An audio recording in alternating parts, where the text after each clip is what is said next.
and welcome to today's edition of Noshing with Nashies, which is also a Nashies Tries today, because I've never done this recipe before. It comes from Mochi Mommy there on the internet, and I will link the recipe in the description.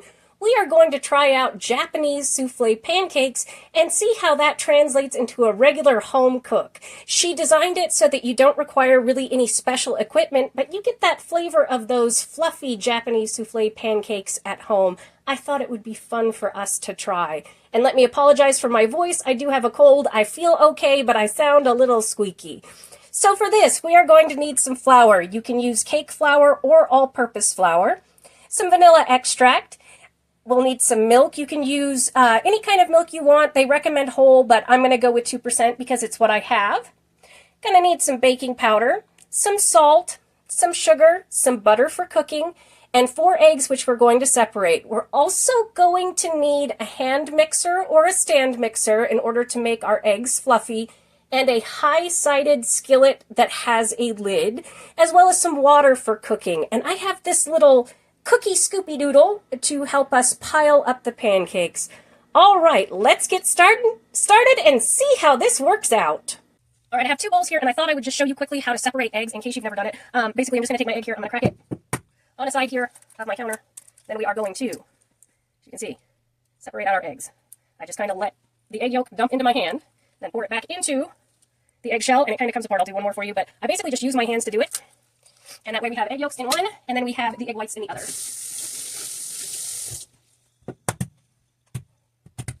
They do make tools for this, which makes it very handy. And I do recommend, if you're someone that, again, has never done this before, you can see how it kind of pours out the side there. You can hold onto the yolk. If you've never done it before, then buy one of those tools. They are very handy. And boom, we separate our eggs like so. Just going to finish these up. And they just sort of, you can see how they fall into the shell there, and you just kind of work them back and forth, and the egg white comes off, because we are going to whip up this egg white. And I apologize again for the way that I sound right now. I'm very snuffly. I also know this is something when I first learned how to cook. You see, you just kind of separate the egg like so, and you keep that yolk in the one side of the shell there. You just sort of shift them back and forth. You see how I'm using it as kind of a spoon. When I started out, it was a little hard. I'm actually at the point now I can grab the yolk with my own hands and just sort of separate them that way if I want to. But boom, now we have egg yolks and egg whites. Easy peasy. So let's get to making the rest of our recipe. All right, here in this bowl, I have my 4 egg yolks, and we're going to come in with 3 tablespoons of whole milk, or again, I'm using 2% milk. I believe you can use nut milk with this, it'll be fine. And then we are also going to come in with a half a teaspoon of vanilla extract. Bloop. And then we're going to make sure to mix everybody together. I love trying out new things and seeing how they translate. It's so much fun. All right, now we're going to add in our flour, our baking powder, and our salt. So we have a half a cup of flour here. You can use cake flour, or you can use all-purpose flour like I'm using. It's a half a cup. And it's a pinch of salt, which is like, think like a 1/4 teaspoon. 4, 5, 6, 7, 8. That's about a 1/4 teaspoon from what I've measured in my past. Okay, and then we are going to add our baking powder, which is a half a teaspoon of baking powder. Just going to throw that in there. We're going to mix this together, and then we are going to set it to the side because we are going to whip up our egg whites, because it is the whipping of the egg whites that turns this into the souffle pancakes, which also is what you do if you want to make a really, really good chili relleno batter, is you got to do the whipping of the egg whites. So I will show you how to test out to see how your peaks are doing. So we want to have our egg whites ready with our mixer and our sugar on standby, and it is, let me check, a 1/4 cup of granulated sugar. Okay, so I'm going to set this to the side and let me get everything set up, and we will whip our egg whites, and I won't make you watch all of it. You can watch it in fast motion. All right, I've got my egg whites here. I've got my hand mixer. Mine is a KitchenAid. I love this hand mixer. I'm not sponsored or anything. It's just for the price point. The engine is amazing on this thing, and the longevity. This thing is already pretty old, and I mean, it works like a charm. So what we're going to do is we're going to whisk these egg whites until they are frothy, and then we are going to add in our sugar, and we'll whisk them until they are stiff peaks, and I'll show you that in fast motion and give you a time estimate of about how long it takes and show you what it looks like so you know what to look for in your own product. On about medium-low, not full medium, but medium-low on mine, which is, about 3, let's see, it was 2 on mine. It only took about 30 seconds to get it nice and frothy, so we're going to go ahead and we're going to add in our sugar. And now we're going to whip until we get stiff peaks. So I'll let you watch that in fast motion, and again, I'll give you the time estimate so that you can kind of have an idea. And I'm going to start on low for about 30 seconds, and then I'm going to put it up to medium, is how I'm going to do it.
Stiff peaks have been achieved, and I just want to let you know that took about 12 minutes to do that. And I start out low, crank it up to medium, and then I hit high and let it roll once everything is incorporated. And I'm going to tell you what I wish people had told me when I first started baking and cooking. It's that egg whites, when you're doing this, it'll feel like they're not doing anything for the longest time. Just don't quit. Just keep going. They will get there eventually, but it can feel like it takes forever, which is why a stand mixer is such a good thing, particularly for somebody who is disabled or something like that, can't hold a hand mixer. Those are important accessibility things for people. So now we're done, and I'm going to pull everything together. I'm going to heat up my skillet over low heat, which is 2 on my stove, with a couple of tablespoons of butter, and just let that get nice and warm while we mix in this meringue into our other ingredients. All right, I've got our egg and flour mixture here. We're going to take about 1/3 of this meringue, like so, and we're going to fold it gently using a rubber spatula into this until it's homogeneous. We don't want to lose the floof. We like it to be fluffy. And if for some reason you hear my audio cut out at some weird time, I probably had to run away and sneeze. Just to warn you all. But you just want to work this gently, folding it in. And homogeneous means you don't want white streaks or yellow streaks. Just work everybody in gently. Don't unpluff it. Keep it fluffy. I'm fluffy. I always say I'm fluffy like a little kitten.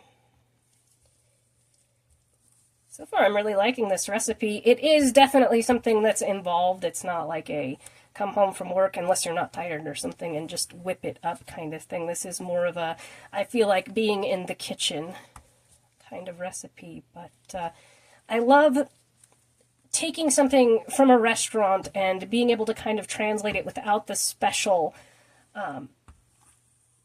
tools and whatnot, and getting something similar. It won't obviously be exactly like that, but it will be good. Now we're going to take the rest of our egg whites and work them in the same way. It's going to be thick, boy. You like them thick. Make sure to scrape everything out, which is why these rubber spatulas are great. Also my old Tupperware with the handle, which you will see many times on my channel. It's like 40 years old. And behind you, you should have your skillet heating up on very low heat again. Like I said, I'm doing 2 on my stove. It's enough to melt butter, but we really do want it low. And we want that pan nice and hot so that when we scoop these in, they do start to cook. But since they're going to be a tall pancake, it's going to take quite a bit of time to cook these. And I'm just wondering if the first batch, like it usually does with pancakes, is going to turn out not great. But we shall see. Because there's quite a bit of watching and waiting involved And as soon as I get these rolling, I gotta stick some bacon in the oven and cook up some eggs as well. So we're doing breakfast for dinner tonight. This is our breakfast for dinner. And you just kind of want to make sure that that everything is one color and there aren't streaks. But you don't want to unploof the batter either. Foldy, foldy, foldy.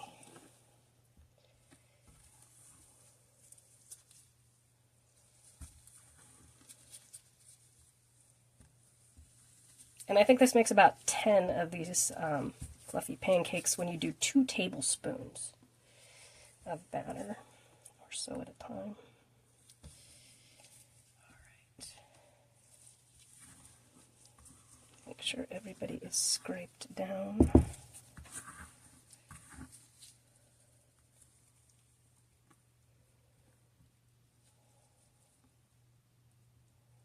Alright, that looks good to me. Let us head over to the stove, and we are going to be working fast. So let's see how this works out.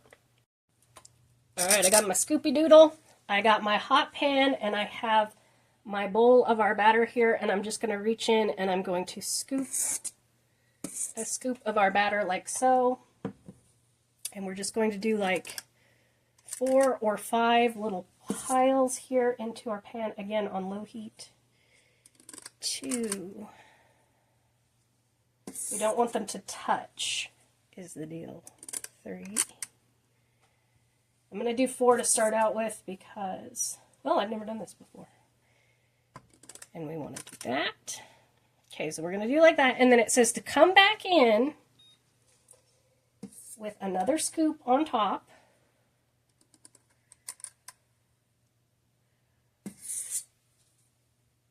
2, 3,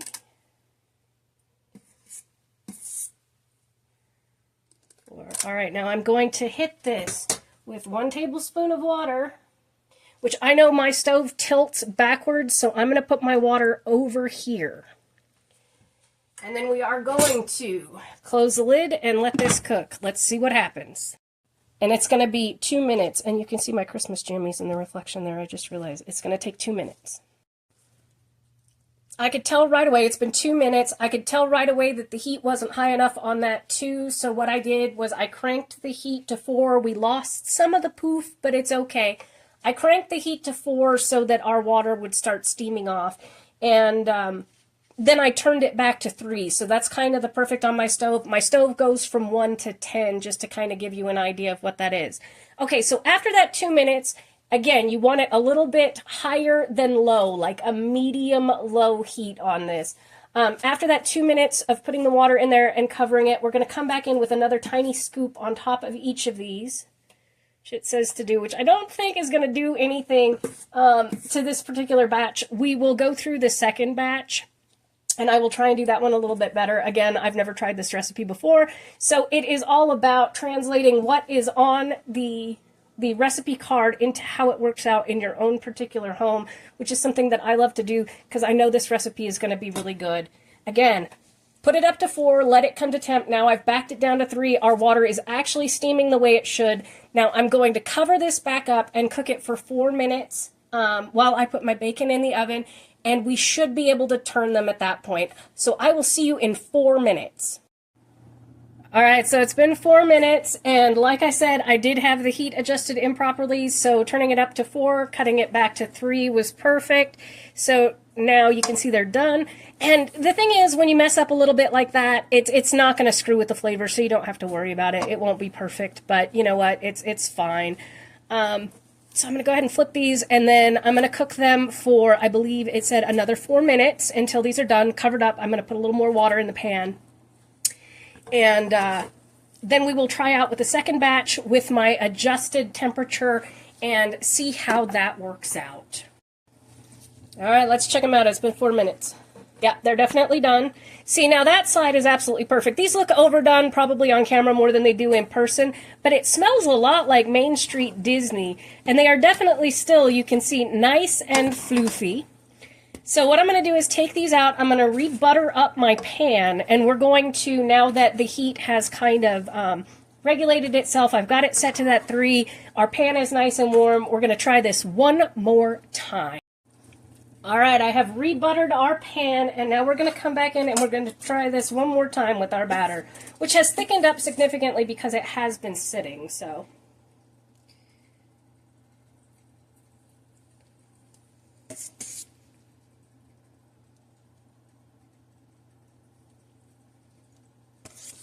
And each one of my scoops is about 2.5 tablespoons.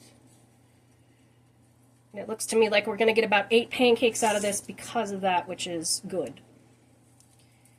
Alright, so we do the 4 like so, and then we're going to come in with another scoop on top of everybody. And we'll have just enough left over for after that 2 minutes to add one more scoop again. And I think this batch should turn out a little bit better. Like I said earlier in the video, sometimes that first batch or that first pancake doesn't turn out so great. Alright, I'm going to come in with a tablespoon of water, and we're going to keep it the heck away from the pancakes, even though it hits them kind of on the side. But we're going to close this. We're going to set it for 2 minutes. I'll see you in 2 minutes. And I was correct. That worked out much better, so we're going to go ahead. After that 2 minutes, we're going to add a little bit more to the top.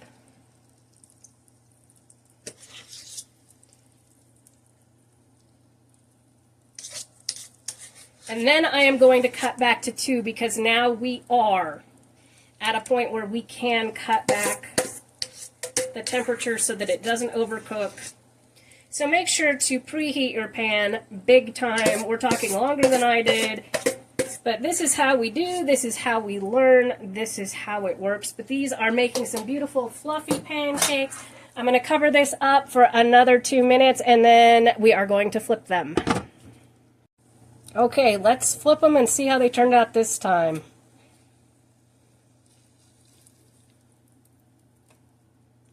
I'm going to say we're going to leave those for another about 2 minutes. That's okay. It's fine. So, yeah. See you in another 2 minutes. Alright, now let's try that again so we don't get a sploof. There we go. Now, there's how we do it. So it's just going to be one of those trial and error things with your stove. It's fine. I can tell you they're going to taste good regardless of how perfect they turned out. And after making these a couple of times, they're going to turn out amazing. We're going to put that water back in there. We're going to cover it up for another 4 minutes. And then I will show you what they look like in another 4 minutes. And then I'll set up my finale and we'll taste them because I want to see how these taste. See you in about 4 minutes. Alright, let's give these a look-see. Heck yeah, they are perfect. See, it just took a little bit of trial and error, and we've got these nice, fluffy pancakes. So I'm going to put everybody back in the pan, and I came out with my scoop. It turned out to be 8 pancakes. If you use only 2 tablespoons per pancake, per layer, you should get the 10. Mine was a 2.5 tablespoon, which is why I got the 8 pancakes. But, like I said, with the trial and error, these turned out really good. I am going to keep these warm while I pull my bacon out of the oven, and then we'll do a little taste test, because I will definitely do a video in the future updating with all my little tips and tricks to this. So I'll see you in just a couple of minutes. All right, here we have our cute little pancakes. We're going to do a little taste of them. They are beautifully fluffy, so let's see what these taste like.